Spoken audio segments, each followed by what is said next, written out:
Hello friends. You are welcome to our literary channel Academic Domain. Today we will discuss a brief introduction, summary, critical analysis, and characters of novel The Stranger, the Outsider by Albert Camus. If you haven't subscribed the channel yet, please subscribe it and hit the bell icon to get notifications of upcoming videos. Kindly like, share and give your valuable suggestions through comments. Brief introduction to the novel The Stranger, translated title in United States of America, The Outsider, translated title in United Kingdom, by Albert Camus. The Stranger, also published in English as The Outsider, is a 1942 novella written by French author Albert Camus. The first of Camus' novels published in his lifetime, the story follows Mersault, an indifferent settler in French Algeria, who, weeks after his mother's funeral, kills an unnamed Arab man in Algiers. The story is divided into two parts, presenting Mersault's first-person narrative before and after the killing. Camus completed the initial manuscript by May 1941, with revisions suggested by André Malraux, Jean Paulhan, and Raymond Queneau that were adopted in the final version. The original French-language first edition of the novella was published on the 19th of May 1942, by Gallimard, under its original title. It appeared in bookstores from that June but was restricted to an initial 4,400 copies, so few that it could not be a bestseller. Published during the Nazi occupation of France, it went on sale without censorship or omission by the Propagandastafel. It began being published in English from 1946, first in the United Kingdom, where its title was changed to The Outsider to avoid confusion with the translation of Maria Kunzwitzauer's novel of the same name. After being published in the United States, the novella retained its original name, and the British-American difference in titles has persisted in subsequent editions. The Stranger gained popularity among anti-Nazi circles following its focus in Jean-Paul Sartre's 1947 article, Explication de l'étranger, Analysis of the Stranger. Considered a classic of 20th century literature, The Stranger has received critical acclaim for Camus' philosophical outlook, absurdism, syntactic structure, and existentialism, despite Camus' rejection of the label, particularly within its final chapter. Le Monde ranked The Stranger as number 1 on its 100 books of the 20th century. The novella has twice been adapted for film, Lo Straniero 1967 and Yazgi 2001, has seen numerous references and homages in television and music, notably Killing an Arab by The Cure, and was retold from the perspective of the unnamed Arab man's brother in Kamel Daoud's 2013 novel The Mersault Investigation. Summary of the novel. The summary is divided into two parts. Part 1. Mersault learns of the death of his mother, who has been living in an old age home in the country. He takes time off from work to attend her funeral but seems to show no signs of grief or mourning to the people around him. When asked if he wishes to view her body, he declines, and he smokes and drinks regular, white coffee, not the obligatory black coffee, at the vigil held by the coffin the night before the burial. Back in Algiers, Mersault encounters Marie, a former secretary of his firm. The two become reacquainted, swim together, watch a comedy film and begin to have an intimate relationship. All of this happens on the day after his mother's funeral.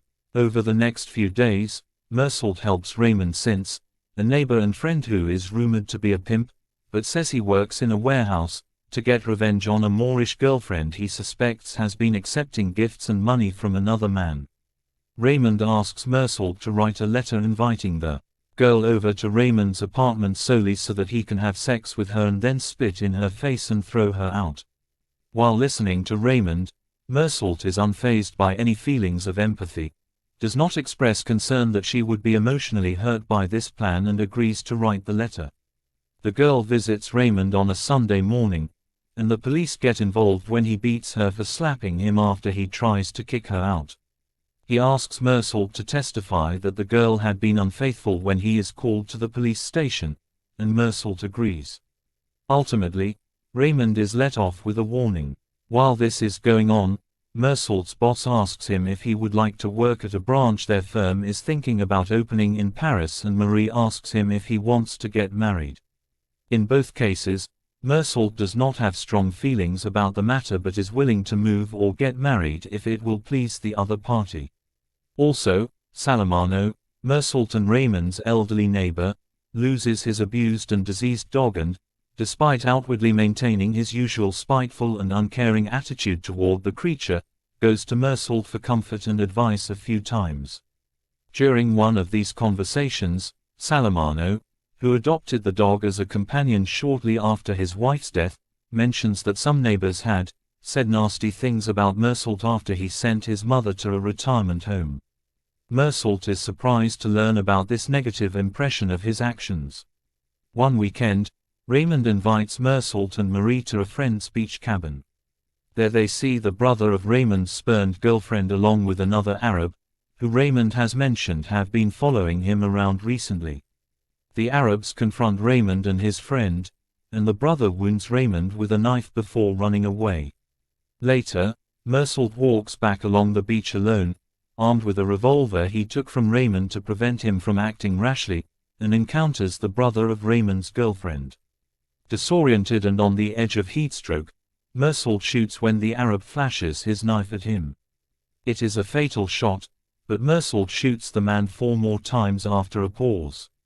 Part 2. Mersault is incarcerated. His general detachment and ability to adapt to any external circumstance seem to make living in prison tolerable, especially after he gets used to the idea of being restricted and unable to have sex with Marie, though he does realize at one point that he has been unknowingly talking to himself for a number of days. For almost a year, he sleeps, looks out the small window of his cell, and mentally lists the objects in his old apartment while waiting for his day in court. Mersault never denies the murder he committed, so, at his trial, the prosecuting attorney focuses more on his inability or unwillingness to cry at his mother's funeral than on the details of the murder. He portrays Mersault's quietness and passivity as demonstrating his criminality and lack of remorse and denounces Mersault as a soulless monster who deserves to die for his crime. Although several of Mersault's friends testify on his behalf and his attorney tells him the sentence will likely be light, Mersault is sentenced to be publicly decapitated. Put in a new cell, Mersault obsesses over his impending doom and appeal and tries to imagine some way in which he can escape his fate. He refuses to see the prison chaplain, but one day the chaplain visits him anyway. Mersault says he does not believe in God and is not even interested in the subject, but the chaplain persists in trying to lead Mersault away from atheism or, perhaps more precisely, apatheism. The chaplain believes Mersault's appeal will succeed in getting him released from prison, but says such an outcome will not get rid of his feelings of guilt or fix his relationship with God. Eventually, Mersault accosts the chaplain in a rage. He attacks the chaplain's worldview and patronizing attitude and asserts that, in confronting the certainty of the nearness of his death, he has had insights about life and death that he feels with a confidence beyond what the chaplain possesses. He says that, although what we say or do or feel can cause our deaths to happen at different times or under different circumstances, none of those things can change the fact that we are all condemned to die one day, so nothing ultimately matters. After the chaplain leaves, Mersault finds some comfort in thinking about the parallels between his situation and how he thinks his mother must have felt while being surrounded by death and slowly dying at the retirement home. Yelling at the chaplain had emptied him of all hope or thoughts of escape or a successful appeal, so he manages to open his heart to the benign indifference of the universe, and decides that he has been, and still is, happy. His indifference to the universe makes him feel like he belongs to it. He even hopes there will be a large, hateful crowd at his execution which will bring everything to a consummate end. Let's discuss the characters in the novel. Mersault. He is a French settler in Algeria who learns of his mother's death by telegram. Mersault's indifference to his mother's death demonstrates some emotional detachment from his environment. Other instances are shown. Mersault is also a truthful person, speaking his mind without regard for others. He is estranged from society due to his indifference but shows some affection towards Marie. Mersault's mother. She was sent to an old people's home 3 years prior to her death, as noted in the opening lines of the novel. As Mersault nears the time for his execution, he feels a kinship with his mother, thinking she, too, embraced a meaningless universe. Thomas Perez. He was the fiancé of Mersault's mother while she was in the home. He brings up the rear in the funeral procession for Mersault's mother, and Mersault describes in a great amount of detail the old man's struggle to keep up. He is called to testify at Mersault's trial. Celeste. He is the owner of a café that Mersault frequents. He testifies at Mersault's trial. Marie Cardona. He was a typist in the same workplace as Mersault. A day after his mother's funeral, she meets Mersault at a public pool, and they begin a relationship. She asks Mersault on one occasion if he loves her, and on another if he would like to marry her. To the first he responds with no, the second he seems indifferent to the idea. Marie visits him once in prison, but is not permitted any further visits since she is not his wife. She testifies at Mersault's trial. Salamano. He is an old man who routinely walks his dog. He abuses it but is still attached to it. When he loses his dog, he is distressed and asks Mersault for advice. He testifies at Mersault's trial. Raymond Since. He is a neighbor of Mersault who beats his Arab mistress. Her brother and friends try to take revenge. He brings Mersault into the conflict, and the latter kills the brother.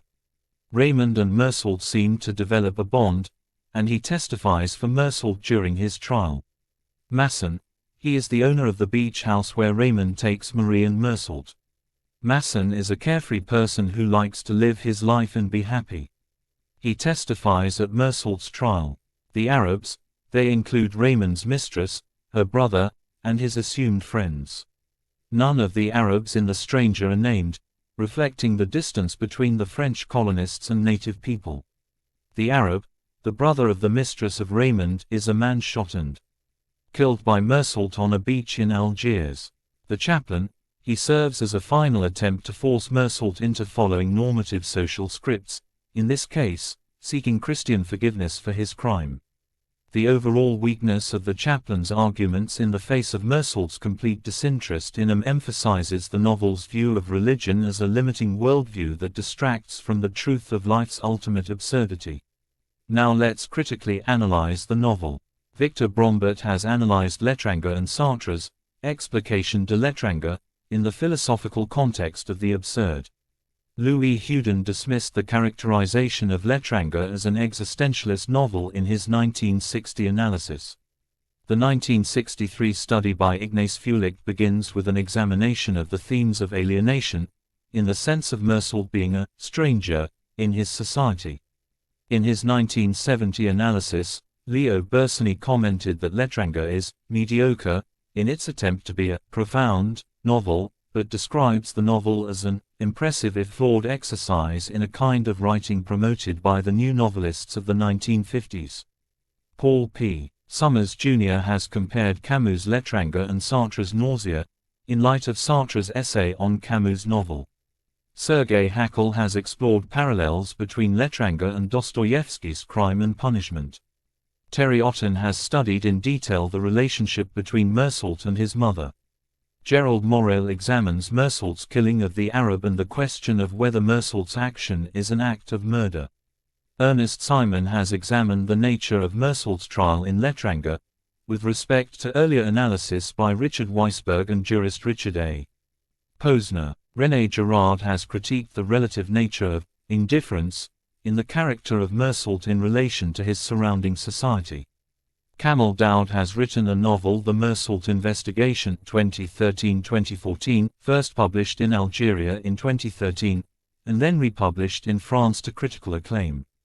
This post-colonialist response to The Stranger counters Camus' version with elements from the perspective of the unnamed Arab victim's brother, naming him and presenting him as a real person who was mourned, and other protagonists. Daoud explores their subsequent lives following the withdrawal of French authorities and most Pied Noirs from Algeria after the conclusion of the Algerian War of Independence in 1962. Thanks for watching the video.